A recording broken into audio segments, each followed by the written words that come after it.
At 88, Jack Nicholson, born John Joseph Nicholson on April 22, 1937, in Neptune City, New Jersey, stands as one of Hollywood's most fearless, complex, and unapologetically honest figures, shaped from the very beginning by a life marked with mystery and resilience, having been raised by his grandmother believing she was his mother and thinking his real mother, June Nicholson, was his older sister, a truth he didn't discover until adulthood in 1974 through a Time magazine reporter, a revelation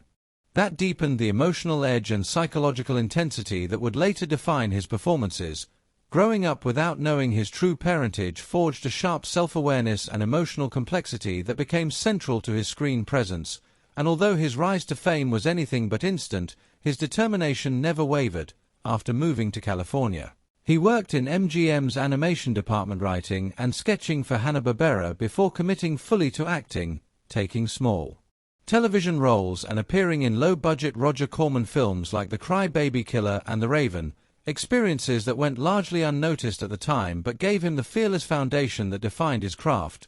His breakthrough came in 1969 with Easy Rider, earning his first Academy Award nomination and introducing audiences to his unique mix of rebellion, wit, and vulnerability, which carried into the 1970s when he delivered era-defining performances in 5 easy pieces: The Last Detail,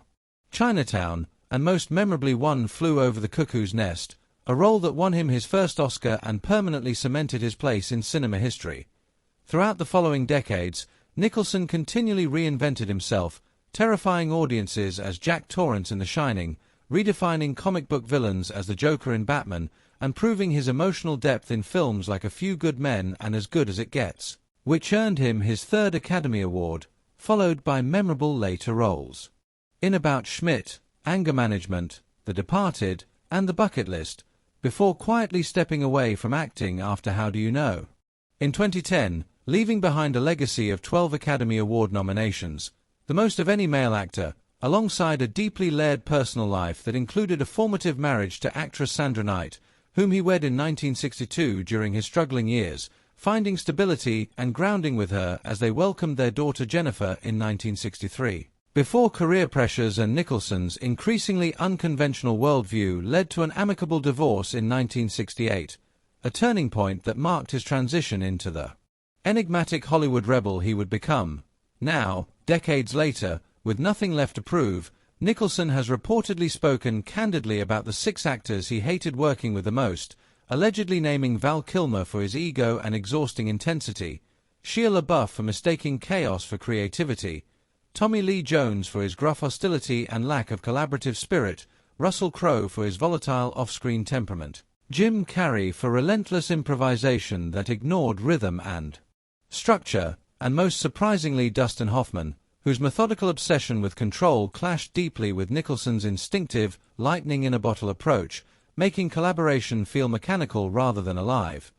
Yet even in his blunt criticism, Nicholson expressed no bitterness, only the clarity of a man who understands that respect for the craft matters more than personal harmony, acknowledging that some of his greatest lessons came from the very people who challenged him the most.